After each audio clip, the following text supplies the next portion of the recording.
துணை ராணுவ படையினர் ஊத்துக்கோட்டையில் கொடி அணிவகுப்பு.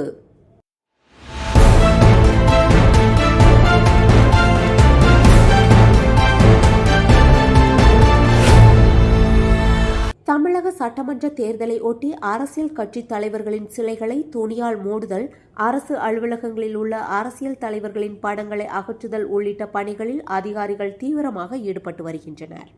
இந்த நிலையில் தேர்தல் நாளன்று பொதுமக்கள் தைரியமாகவும் சுதந்திரமாகவும் வாக்களிக்க வேண்டும் என்பதற்காக விழிப்புணர்வு ஏற்படுத்தும் வகையில் ஊத்துக்கோட்டையில் துணை ராணுவ படையினர் கொடி அணிவகுப்பு நடத்தினர். துணை போலீஸ் சூப்பரண்ட் அலுவலகத்திலிருந்து தொடங்கிய இந்த அணிவகுப்பு ஊத்துக்கோட்டை போலீஸ் நிலையம் வரை நடைபெற்றது. இதில் ஏடிஎஸ்பி கபிலன், ஊத்துக்கோட்டை துணை போலீஸ் சூப்பரண்ட் ராஜா, இன்ஸ்பெக்டர்கள் குமரன், பாலகிருஷ்ணன், விஜயலட்சுமி, சப் இன்ஸ்பெக்டர் சக்திவேல் உள்ளிட்டோர் கலந்து கொண்டனர். இந்த கொடி அணிவகுப்பு மூலம் பொதுமக்களிடையே விழிப்புணர்வு ஏற்பட்டது. செய்தியாளர் வெங்கடேசன்.